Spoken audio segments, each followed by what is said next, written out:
नमस्कार दोस्तों, आप सभी का स्वागत है एक बार फिर से। आज की बड़ी खबरें मुख्य समाचार लेकर आए हैं आपके लिए, जहां पर जानेंगे दिन भर की बेहद बड़ी खबरें। मुख्य समाचार आप तक पहुंचाएंगे एक एक करके इस वीडियो में विस्तार से। वहीं दोस्तों, अगर आप भी मानते हैं कि 24 के आम चुनाव में इंडिया गठबंधन शानदार प्रदर्शन कर सकता है, तो एक लाइक वीडियो को जरूर कीजिएगा। कमेंट बॉक्स में जरूर लिखिएगा वी सपोर्ट इंडिया।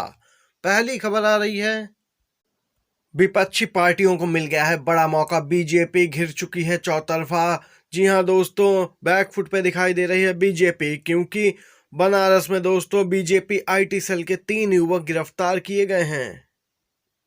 दोस्तों आपको बताते चलें, उत्तर प्रदेश के वाराणसी जिले में स्थित आईआईटी बीएचयू में सनसनीखेज घटना सामने आई थी। एक छात्रा के साथ यहां पे सामूहिक दुष्कर्म की वारदात को अंजाम दिया गया था।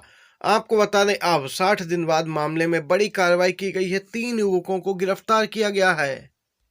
और दोस्तों, ये कार्रवाई जो हुई है, उनका संबंध सीधे तौर पर बीजेपी से निकला है। बीजेपी से क्या कनेक्शन है इन लोगों का?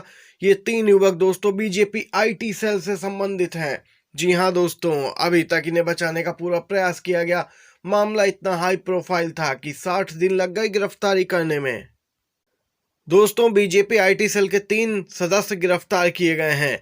इन पर यहां पर दोस्तों दुष्कर्म का आरोप लगा है। वहीं अखिलेश यादव ने इस पूरे मामले पे घेरा है, लिखा है, ये हैं भाजपा के दिग्गज नेताओं की छत्र छाया में सरेआम पनपते और घूमते भाजपाइयों की वो नई फसल, जिनकी तथाकथित जीरो टॉलरेंस सरकार में दिखावटी तलाश जारी थी। उन्होंने सवाल किया, यहाँ पे भाजपाइयों को खुली छूट मिली हुई है, यही लोग यहाँ पे समाज में सबसे ज्यादा नफरत फैलाते हैं, अपराध करते हैं। ये 3 युवक बीजेपी आईटी सेल से दोस्तों संबंधित थे। कांग्रेस पार्टी ने कहा कि बस एक नारा है, बेटी बचाओ बेटी पढ़ाओ। कांग्रेस के अध्यक्ष अजय राय ने कहा कि उसी समय कहा था, इस मामले में बीजेपी के लोग शामिल हैं, उनके लिए बेटी बचाओ बेटी पढ़ाओ सिर्फ एक नारा है, इससे उनका कोई लेना देना नहीं है। दोस्तों आप सभी को बताते चलें, इन युवक की फोटो यहाँ पे प्रधानमंत्री मोदी के साथ, गृह मंत्री अमित शाह के साथ, बीजेपी के राष्ट्रीय अध्यक्ष JP Nadda, UP CM Yogi Adityanath और दोस्तों केंद्रीय मंत्री स्मृति ईरानी के साथ भी दिख रही हैं।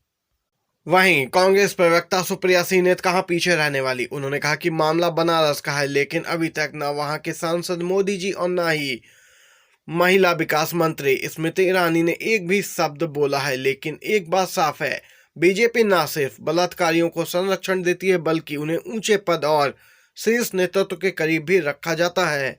ऐसी पार्टी और उनके नेताओं पर धिक्कार है। दोस्तों आप सभी को बताते चलें, तीनों आरोपी बीजेपी आईटी सेल से जुड़े हैं। वही बीजेपी आईटी सेल जो विपक्षी नेताओं को ट्रोल करता है और लगातार यहां पे अफवाहें फैलाता है। इसमें Kunal Pandey BJP IT cell Varanasi महानगर का संयोजक, वहीं सक्षम पटेल सह संयोजक और आनंद उर्फ अभिषेक चौहान कार्य समिति का सदस्य है। भले ही दोस्तों मुख्यमंत्री नीतीश कुमार ने जेडीयू की कमान अपने हाथ में ली है, लल्लन सिंह को बाहर का रास्ता दिखाया गया हो, अध्यक्ष बन गए हैं सीएम नीतीश कुमार। अब यहाँ पे दोस्तों बड़ी बगावत होने वाली है। बिहार में सियासी भूचाल के साफ संकेत मिल रहे हैं। नीतीश कुमार की कुर्सी डगमगा सकती है। इस सियासी उलटफेर की सुगबुगाहट लल्लन सिंह के इस्तीफे के बाद से तेज हो गई है। अगर लल्लन सिंह और नीतीश के बीच अनबन की खबरें सही हैं, तो ये मौका यहाँ पे दोस्तों बीजेपी जरूर भुनाना चाहेंगी। आपको बताते चले, 7 विधायक कर सकते हैं नीतीश कुमार की राजनीति का एंड। इस समय सूत्रों के हवाले से बड़ी खबर आ रही है। गौरतलब है दोस्तों, बीते दिनों यहाँ पे पटना में 11 जेडीयू विधायकों ने और एक केंद्रीय कैबिनेट स्तर के मंत्री ने गुपचुप मुलाकात की थी, मीटिंग हुई थी, जिसकी सूचना पीएमओ तक भी गई थी। दोस्तों खबर निकल के आ रही है कि जल्द ही बड़ा गेम करने की तैयारी में है जेडीयू के विधायक। यहाँ पे 10 से 12 विधायक बड़ी बगावत कर सकते हैं। इसी के साथ एक और खबर की तरफ बढ़ते हैं। शिवसेना यूबीटी के नेता संजय राउत का बीजेपी पर तंज, बोले अब अयोध्या से चलेगी बीजेपी की सरकार, वहीं होगा पीएमओ और पार्टी ऑफिस, कसा है तंज। दोस्तों संजय राउत ने बीजेपी पर तंज कसा है, जोरदार हमला बोला है। उन्होंने कहा जब तक लोकसभा का चुनाव हो रहा है तब तक पीएमओ और सरकार अयोध्या से चलेगी। हम भी राम भक्त हैं, हमने और हमारी पार्टी ने भी राम मंदिर के लिए खून त्याग और बलिदान दिए हैं, लेकिन इस तरह की राजनीति देश में न कभी हुई और न कभी होगी। संजय राउत ने यहाँ पे लिखा कि हम 5000 साल पीछे जाकर देश चला रहे हैं। संजय राउत ने कहा, घर घर में राम ज्योति जलाने के लिए बीजेपी की जरूरत नहीं है। राम इस देश की अस्मिता और संस्कृति है। राम पूरे देश और विश्व के हैं। अगर कोई एक पार्टी कहती है कि राम हमारे हैं, तो वे राम को छोटा कर रहे हैं।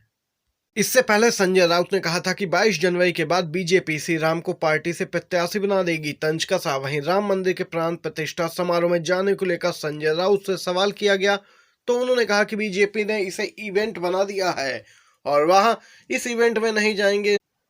उन्होंने कहा कि यह बीजेपी की रैली है। वे इस कार्यक्रम के बाद अयोध्या में रामलला के दर्शन के लिए जाएंगे। यहाँ पे दोस्तों देख सकते हैं, ये अपडेट निकल के आई है। एक और खबर की तरफ बढ़ते हैं।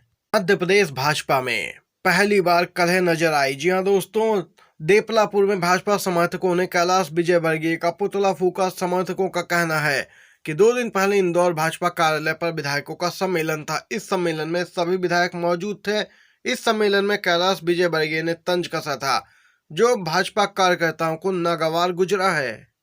विजयवर्गीय ने तंज कसते हुए कहा था कि इस चुनाव में मनोज पटेल जैसे विधायक भी जीत गए हैं। इस बयान पर सभी विधायकों ने ताली बजाकर मजाक उड़ाया था और यह बात देपालपुर के विधायक मनोज पटेल के समर्थकों को चुभ गई। समर्थकों का कहना था कि 2 दिन पहले इंदौर भाजपा कार्यालय पर उनके यहाँ पे प्रत्याशी विधायक का यहाँ पे मजाक उड़ाया गया।